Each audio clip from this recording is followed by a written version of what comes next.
It's only a couple of days now until Rangers return as the international break is coming to an end. The Gers take on Dundee United in the first match back as the Gers look to make a late title charge.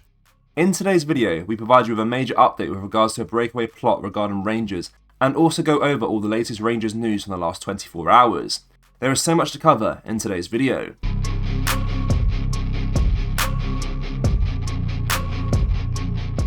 And hello guys, welcome back to the channel. Before we get into today's video, make sure you smash that like button and subscribe to the channel for more Rangers content. Rangers women coach Craig McPherson has been charged by the Scottish FA over the alleged headbutt on Celtic boss Fran Alonso. The Ibrox employee has been cited by the Scottish FA for disciplinary hearing on April the 13th after the explosive scenes following a 1-1 draw on Monday evening. Sky Sports cameras appeared to capture the alleged incident between McPherson and Alonso, which sparked fury between players and coaching staff at full time. Police Scotland launched an investigation into the matter on Tuesday, with early inquiries underway. While Celtic released a statement on the hugely concerning alleged incident, now a Scottish FA disciplinary update has been released with McPherson charged with allegedly breaching Rule 77. It reads, "A recognised football body, club official, team official, other member of team, staff, player, match official or other person under the jurisdiction of the Scottish FA shall at all times act in the best interests of association football. Furthermore, such person or body shall not act in any manner which is improper or use anyone or a combination of violent conduct, serious foul play, threatening, abusive, indecent or insulting words or behaviour." Just a quick one before we get back into the video, guys. We've released our brand new merchandise. We've got our Graham Souness Tim Scalping t-shirts, along with our Michael Beale Stan Smith tees. Do shop the collection by going to rfcclothing.com or going down into the link in the description. Let's get back into today's video. Paul Gascoigne played for the Light Blues from 1995 to 1998 and was instrumental in the club winning their 9th league title in a row in the 1996-97 season. And almost 25 years after his departure from the club, the 55-year-old was back in colours for a tour of the trophy room. Rangers shared some photos of the former midfielder during his visit, in which the staff had arranged a special display honouring his time here. This included a shirt from the 1996 League Cup final, in which Gazza scored 2 goals to contribute to a 4-3 win against Celtic, and a ticket from a game against Aberdeen in which he scored a hat-trick. The club also shared a video of Paul looking at his picture on the wall, to which he says, "I'm nearly crying now, God almighty." Castore have held their hands up and admitted they underestimated the avalanche of demand from Rangers fans during their initial kit launches. The Ibrox club struck up a 5-year partnership with the then rookie sportswear brand when they agreed a £25 million kit deal in 2020. Having first shot to prominence by supplying Sir Andy Murray's tennis gear, it was another significant leap in Castore's journey.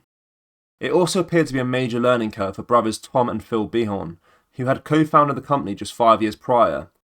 As expected, they did suffer some early teething problems as they struggled to deal with the intense supply and demand, and while the quality of the merchandise was also called into question by fans. In an interview with The Athletic, Tom said, "We launched a partnership during COVID, and the world was so crazy. You can get a call from your factory on a Tuesday saying, 'Those 250,000 units we told you would be here by Thursday will no longer be there.' Like anything, you adapt and find solutions to those problems, but we certainly took some bruises along the way. We were like a youth team player who got promoted into the first team very quickly. The feedback on the designs themselves were positive, but we had a number of challenges getting the volume of kits into the market. I don't think anything could have prepared us for the avalanche of demand from Rangers fans. They are known for having a massively passionate fan base, and we experienced the full force of that. We ordered what we thought would be a really good number of shirts, what would satisfy demand for the first 6 months of the partnership. And when we sold out in a matter of hours, we realised we might have underestimated. That was a classic example of, you don't know what you don't know." Castore's exposure has boomed since teaming up with Rangers, who shattered Celtic's 10-in-a-row dreams during the first season of the kit deal and reached the Europa League final in the second. 3 years on, the luxury sportswear firm have added the likes of Newcastle United, Aston Villa and Bayer Leverkusen to its growing portfolio. Rangers have offered a trial to Man City youngster Mali Luali.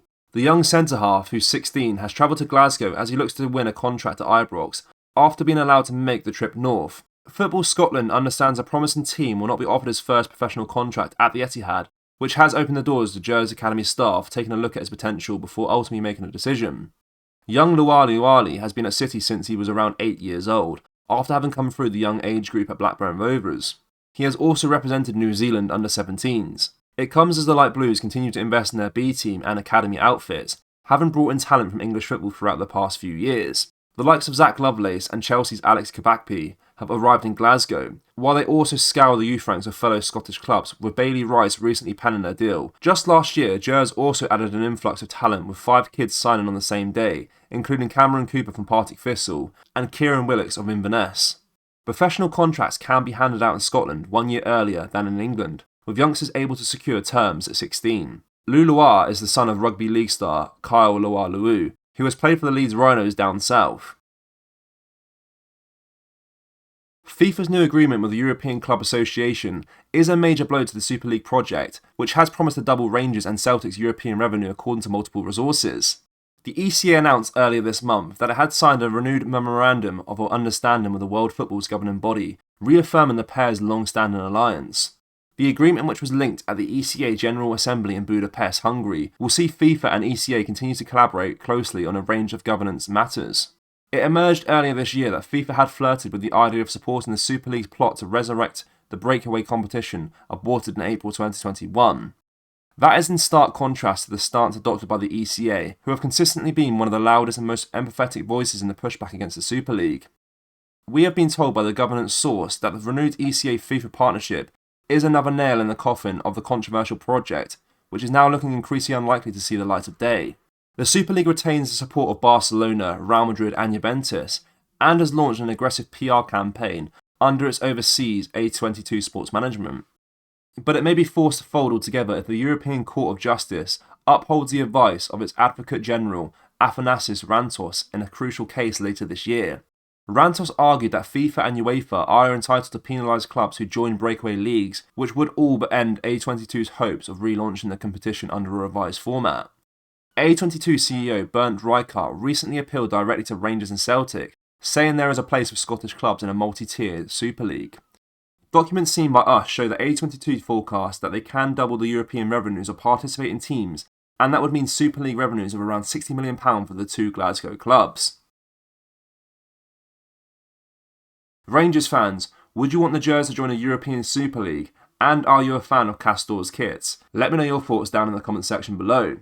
That brings us to the end of the video, guys. Make sure you smash that like button and subscribe to the channel for more Rangers content. Thank you, take care, peace.